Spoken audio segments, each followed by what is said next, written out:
3 years into the reign of the young Edward III, the beleaguered folk of the town of Berwick awaits relief from a brazen Scots army under the command of Sir Archibald Douglas.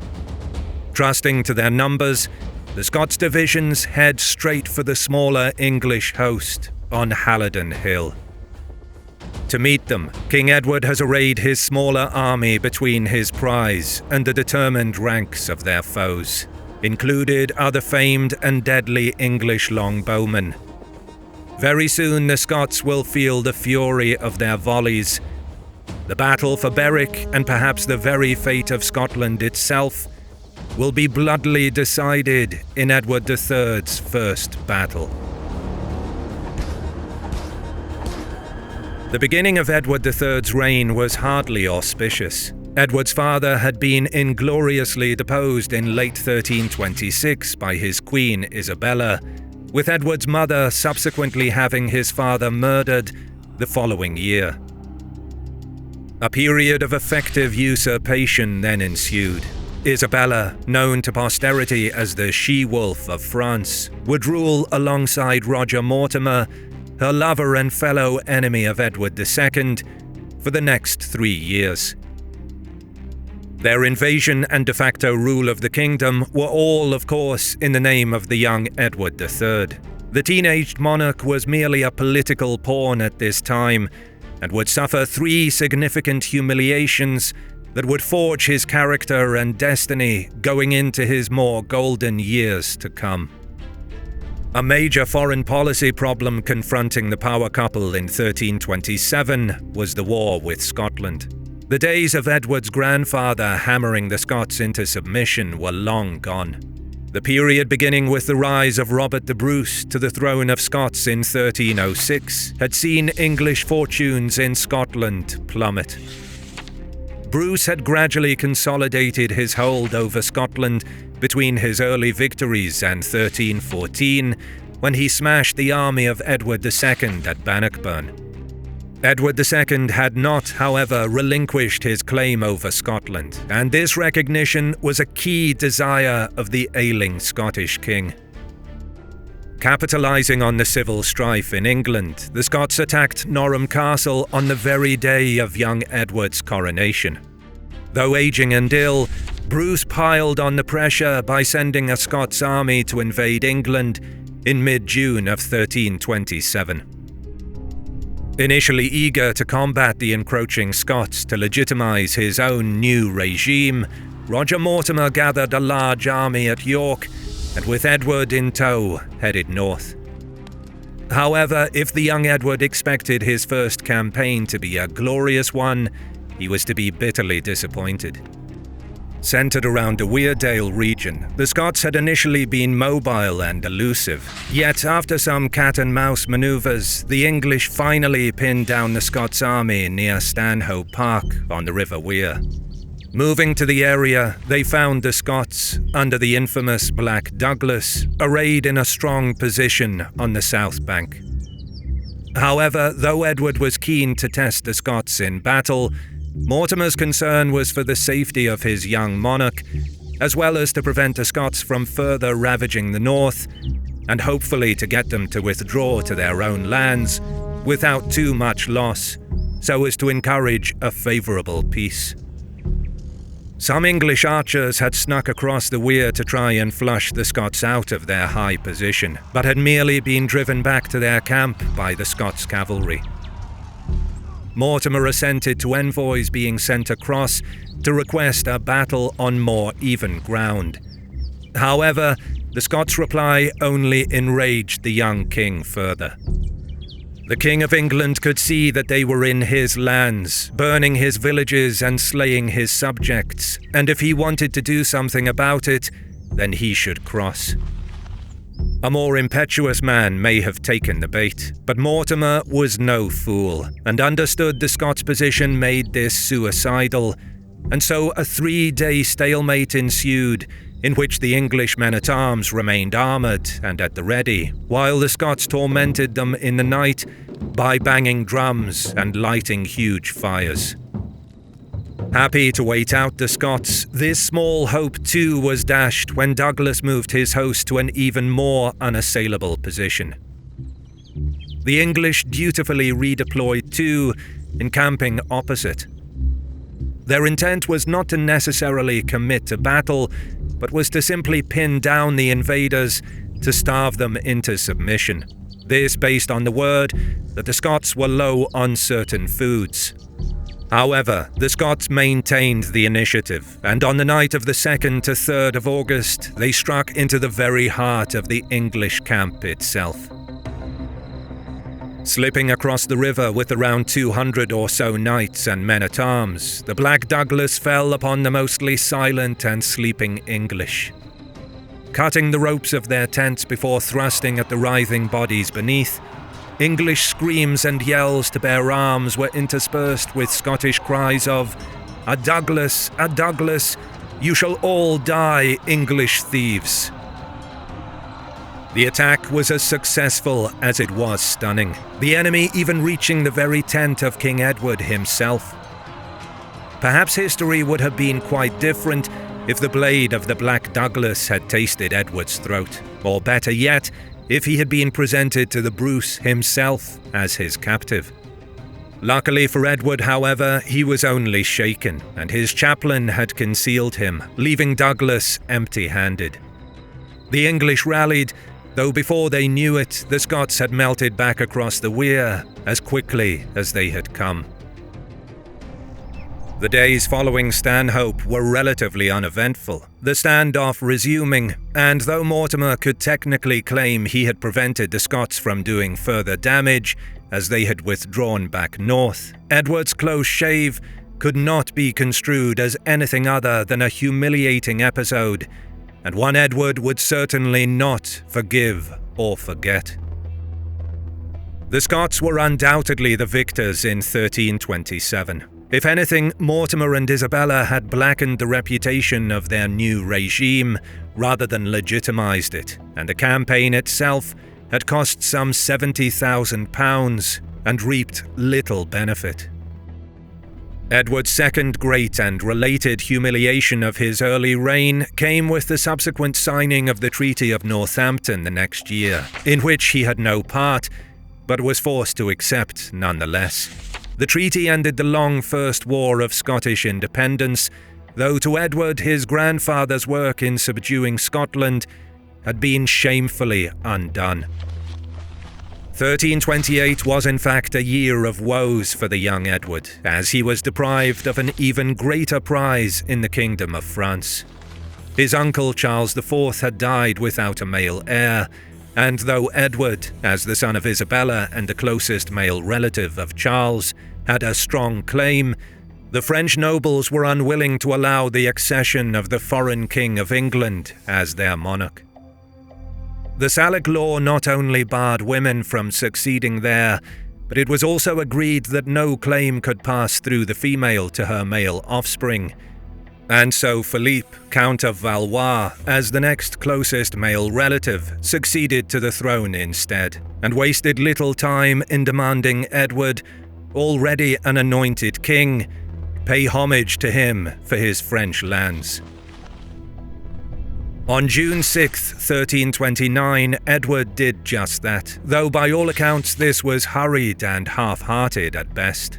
Some suggest that Edward refused to place his hands between those of Philippe, or that he had refused to swear fealty, and so would not fight for Philippe in wartime.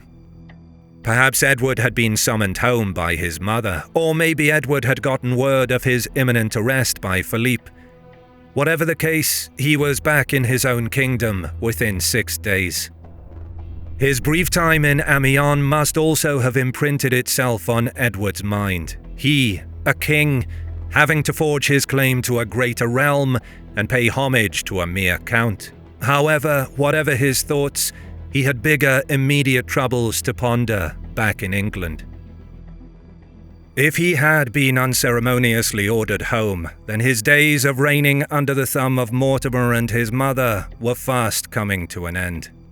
Gathering his own supporters, the 18-year-old Edward struck at Nottingham on the 19th of October, 1330. Surprised and overwhelmed in his chamber, Roger Mortimer was arrested, ending the regency of Isabella. Mortimer would have the distinction of being the very first traitor to be hung at Tyburn. Now Edward ruled in deed as well as name, and his vengeful thoughts would soon concentrate north of the border.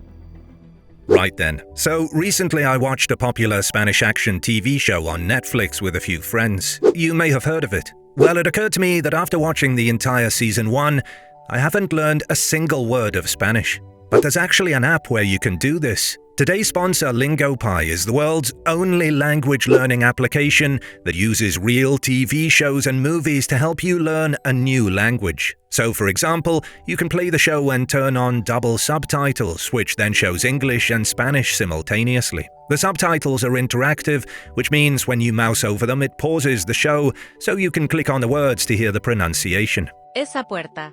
This is great because you can quickly learn how to speak word by word and construct whole sentences. Additionally, you can add words to your personalized vocabulary to better memorize what you learned.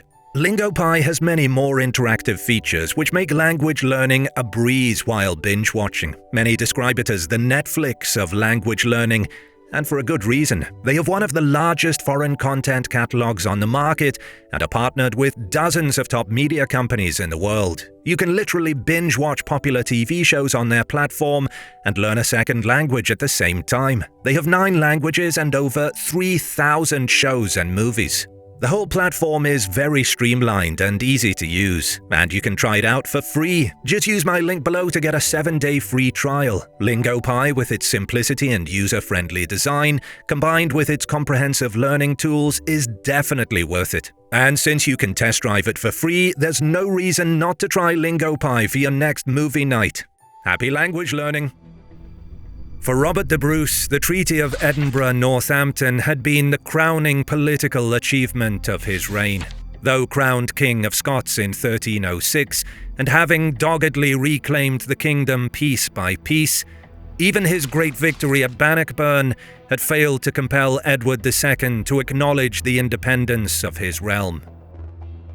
However, though in 1328 he was finally acknowledged as the independent King of Scots, the Bruce would die just a year later, leaving his realm in the vulnerable hands of his very young son and heir, David II. It would be a mistake to believe that the English had been the only bar to Scots' independence, as the Bruce himself had famously had rivals to his crown from the start. In the early reign of his son, the Balliol claim to the throne was far from dead, and now that the Bruce was safely gone, Edward Balliol, son of the former King John Balliol, plotted to stake his own claim to Scotland. Balliol was not short on supporters either. Many Scots nobles who had refused to accept Robert as their king had been disinherited, and this faction of malcontents were more than willing to back the Balliol claim for their own restoration to power.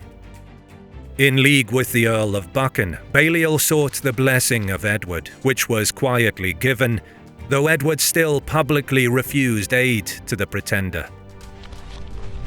On August 6, 1332, the Balliol army of around 1,500 lords and men landed at Kinghorn. Unfortunately for King David's cause, his regent, the Earl of Moray, died just before hostilities broke out. And to compound Bruce's misfortunes, his army under his new regent, the Earl of Mar, was defeated at the Battle of Dupplin Moor on August 11th. This largely English force had crushed a numerically superior foe and allowed Edward Balliol to crown himself King of Scots in Scone on September 24th. Yet Balliol's spectacular and sudden rise to the Scottish throne was largely unsupported, and only matched by his equally sudden and dramatic fall from grace just under 3 months later at Annan. In the intervening period, King Edward Balliol made no friends amongst the Davidian loyalists by granting Edward Scottish lordships, including the county of Berwickshire, while also offering to marry his now disinherited sister, who had been wed to David as part of the hated Treaty of Northampton. For Edward III's part, he was eager to dispense with the shameful treaty entirely, and wanted to reassert his own claim of overlordship over the lands his grandfather, Edward I, had fought so hard to subdue. Around about the same time, Edward pondered his own reaction to Balliol's suggestions. This was all made moot by Balliol's equally sudden and unceremonious deposition in the Battle of Annan. Distracted by the Christmas festivities, Sir Archibald Douglas, among others, led a night attack, killing the majority of Balliol's men in their night clothes, while the newly minted king was forced to flee half-dressed on his horse and bareback into the night. Balliol fled to Carlisle and then pleaded with Edward to restore him. Dropping all pretense at neutrality, Edward duly obliged and set about preparing for war. By April of 1333, the kingdom was geared towards the enterprise. Just like his grandfather, the Hammer of the Scots, Edward set his sights on conquering Berwick upon Tweed. Contingents of men concentrated from across England and Wales, while the archbishops of Canterbury and York encouraged their clergy to pray for the success of the oncoming siege. On April 10th, Edward himself did his bit to secure the favour of God, with his gift of a red and silk cloth embroidered with gold to Durham Cathedral. The siege itself was underway prior to Edward's arrival, and with Edward's arrival at Tweedmouth on the 9th of May, the siege truly began. With their water supply cut, Edward's siege engines and guns proceeded to relentlessly pound the walls and homes of the townsfolk. Homes and even churches were not spared indiscriminate destruction, while Edward's own city of pavilions outside were neatly defended by ditches to avoid any nasty surprises. Yet despite all of this and the growing shortage of food supplies, the brave people of Berwick held on, perhaps hoping for relief from the gathering Scots army.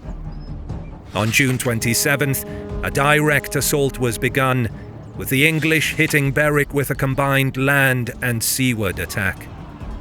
In response, the defenders flung tar-soaked missiles at the attacking vessels that had lined themselves against the walls at high tide. However, this backfired literally and disastrously when the fire spread into the town itself, which promptly erupted into flames, and immediately drove the Scots to seek a truce to combat the flames. Having not yielded the town the next day, a second truce was agreed soon after by Sir Alexander Seton, commander of the town defence. Edward granted the reprieve, but demanded 12 child hostages of the prominent men of the town, including Seton's last surviving son of 3. Seton's other boys had died recently in defence of Scotland. If relief had not arrived within 15 days in the form of the Scots army, it was to be surrendered on pain of death for the unfortunate hostages. Alas for Seton, events would spiral out of his control. On the final day of the truce, the Scots army under Sir Archibald Douglas approached the town. Fording the Tweed to the west, they vengefully razed the English settlement of Tweedmouth. In the afternoon of the same day, not only was food lobbed over the walls, but Sir William Keith, along with around 200 men, made their way across the ruined bridge to fight their way into the town. Many engaged some of the English ships in the estuary, while Sir William Montague, circling around the seaward side of the town, also contested this action. Though killing and capturing many, while more Scots had drowned in attempting to retreat back across the river, Keith had made it through.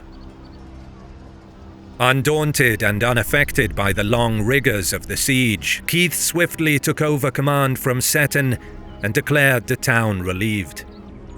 Edward, of course, was incandescent with rage, citing that the relief had originated from the English-held bank of the river and was therefore illegitimate. Aside from this, Edward was furious because the Scots were brazenly unafraid and unimpressed by the barely grown English monarch. Could this new Edward merely be a copy of his weak and ineffectual father? They tested this notion by further rubbing Edward's nose in it. Word was sent to Edward that now the Scots would invade England again, striking Bamborough Castle, where Edward's queen was placed.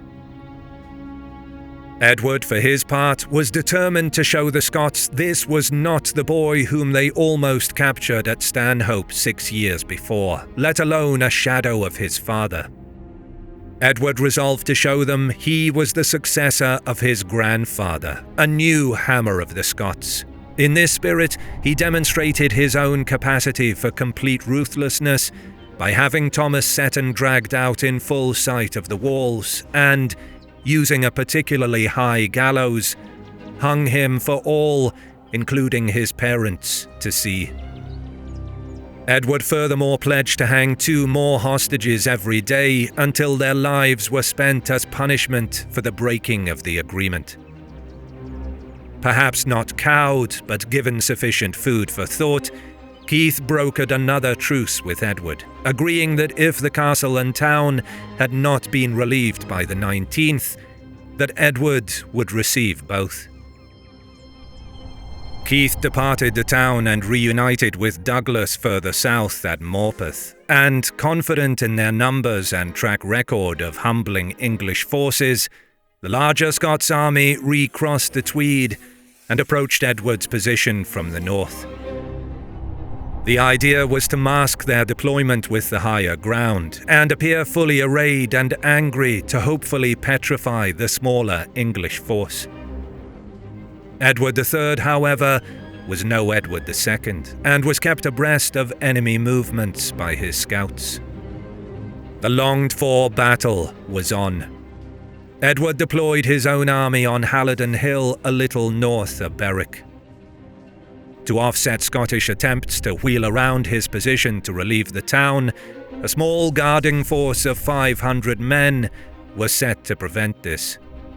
Halidon Hill presented a steep incline, with the ground between the English and Scottish positions being marshy and treacherous.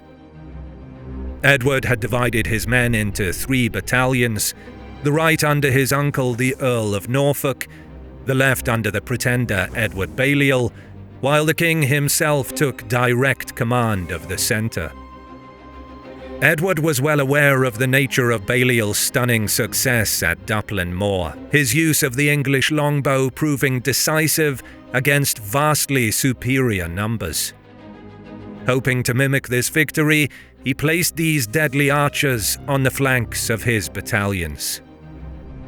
Edward, in addition, had ordered his proud knights to dismount and fight on foot, the king briefly remaining on horseback himself, if only to ride along the lines to boost morale and urge that they fight to avenge the constant incursions and depredations of the Scots.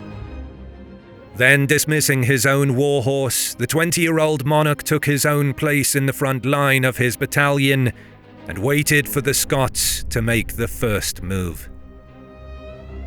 The Scots had delayed, still confident that their numbers could force the English into the river.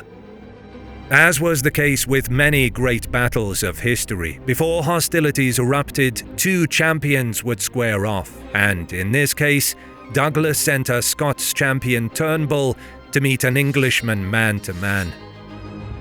Sir Robert Benhale, a knight of Norfolk, eagerly answered the challenge and emerged triumphant, killing both Turnbull's dog and hacking off the giant's limbs. The Scots nevertheless advanced, their 3 divisions poised to smash through the feeble lines of the English blockade. In a mirror to Edward II's ill-fated march to relieve Stirling Castle in 1314, now the grim ranks of the Scots were determined to rescue their starving and desperate compatriots in Berwick. Within earshot, King Edward must have felt a spasm in his bowels at the words of "No prisoners," bellowed by Douglas. If so, this was coldly mirrored with his own call of the same. The fight at Halidon Hill now became one for life as well as for Berwick, and perhaps the fate of Scotland itself. Once the thick ranks of the Scots divisions were undoubtedly committed to the charge, Edward's longbowmen loosed their deadly arrows, shredding the Scots' front lines.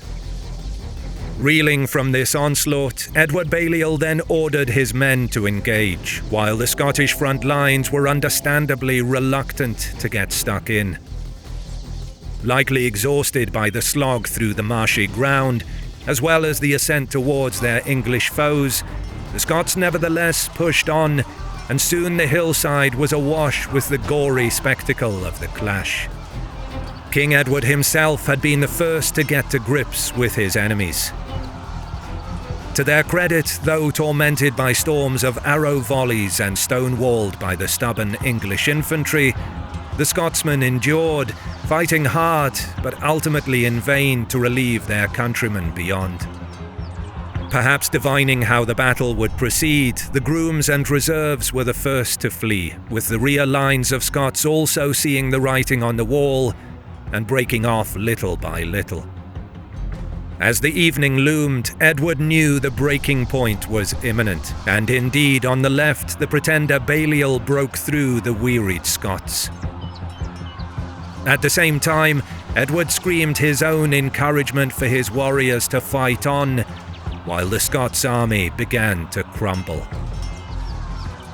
Despite the general disintegration, however, the Earl of Ross had remained rooted and determined. He shouted for all brave Scotsmen to fight to the death, and though many of the cream of the Scots nobility did so, both he and his men were inevitably cut down. King Edward was certainly not in a magnanimous mood. Perhaps hot-blooded by both the frenzy of battle and with memories of his past humiliations urging him on, he called for the horses to be brought up, and now a vigorous pursuit of the remnants of the Scots was conducted. Among the slain at Halidon Hill were the Earls of Carrick, Ross, Lennox and Menteith. Even Sir Archibald Douglas himself had fallen, his own call for no quarter, perhaps regretfully ringing in his ears as he fell into darkness. Thousands of Scots are thought to have fallen with their nobles that day, and Berwick fell soon afterwards. To hammer home his own point on his Longshanks-like ruthlessness, Edward had 100 captives beheaded following the victory. Any embers of immediate resistance were snuffed out by the restored Balliol and his supporters. The restored King of Scots set about rewarding those disinherited men that supported his previous ascension to the throne. Ominously for the dream of a free Scotland, Balliol willingly ceded a great chunk of the south to his overlord Edward, swearing homage to him the next year. However, the Bruce claim would not so easily be swept aside, and in the following years, David II's cause would endure. Despite repeated setbacks, including a prolonged period of captivity in England, David would die in Edinburgh as King of Scots in February of 1371.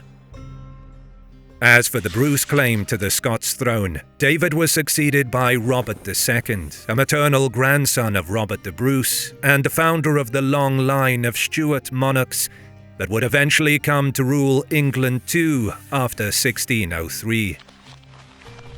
As for Edward in 1333, Halidon Hill significantly broadcasted his prowess as a war leader, setting himself apart from the failures of his father's reign and the humiliation of the Weardale campaign. This first great success on the field was merely the first in a golden reign that would lead to Sluis and Crécy, among other triumphs. For Edward, his time as England's premier warrior king had only just begun. If you like what you see, consider supporting my work on Patreon, and you get ad-free early access to my videos for as little as $1. You can also show your support by liking the video, commenting, and subscribing to my channel, as a sacrifice to the algorithm. As always, I'll see you in the next one.